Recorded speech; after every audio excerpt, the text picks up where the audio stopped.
for you, what can happen is this. So people which have got a lot to talk about, which is you actually, there's a lot of things you can draw from, a lot of experiences that you can draw from. Sometimes we get in the frame of saying, well, you try and fit too much into one book. So a friend who is the CEO of New Holland, right? A great woman, Fiona Schultz, told me a while ago when we were talking about this, said, look, Rob, with books, think about movies, right? Think about trilogy, right? Star Wars, like before it got crazy with the pre-sequels and all the rest of that. It's always 3. Lord of the Rings is 3. Raiders of the Lost Ark is 3.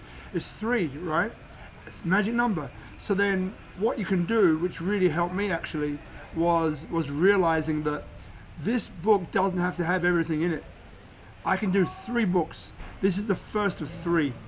So then what happens is that then when I'm going through everything and in my mind, I've got the capacity and the space for 2 other books that I'm already planning, and loosely I kind of know what they're about. Then when it comes in my brain, I've got this story and that story, so next book, my brain can instantly put them in the appropriate books. And I'll make a little note to make sure that I record that as well. But in that way, it takes the pressure off trying to fit everything in the first book that you're trying to make perfect, right? Remember, perfection is irrelevant. Don't worry about perfection because, again, this is about mastery. It's about getting better. And you'll see the progression through the books. And no matter what you do, you'll always get better. So it's pointless trying to say, I want to get this perfect. Don't worry about it. Just get it out. Just get it done. So in other words, focus on what you can control and get those things done to the best of your ability where you are today. Where you are today. And tomorrow's another day. But where you are today, this is the best that I've got today. And that you get done. And we move on in that particular way. Then knowing as thoughts come in, it's like, well, I know that that's going to be for the second book. I know that's going to be for the third book.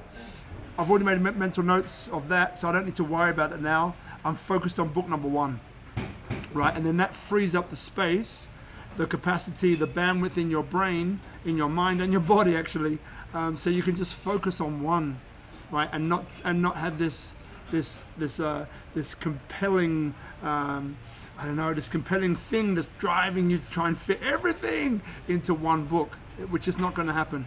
I fell into that actually with my first book. That first book actually has got a little bit too much in it, to be really honest. It still works really, really well, but yeah, I kind of almost put 2 books into one, almost. And it's better to step back and just to say, you know what, this is one of 3 books. The first book is about this. The second book will be about that. And the third book will be about that. And then it just makes it a lot easier for your brain to do. It frees you up and you're going to have a lot more success and you're going to have a better time doing it that way as well. You're going to feel more relaxed.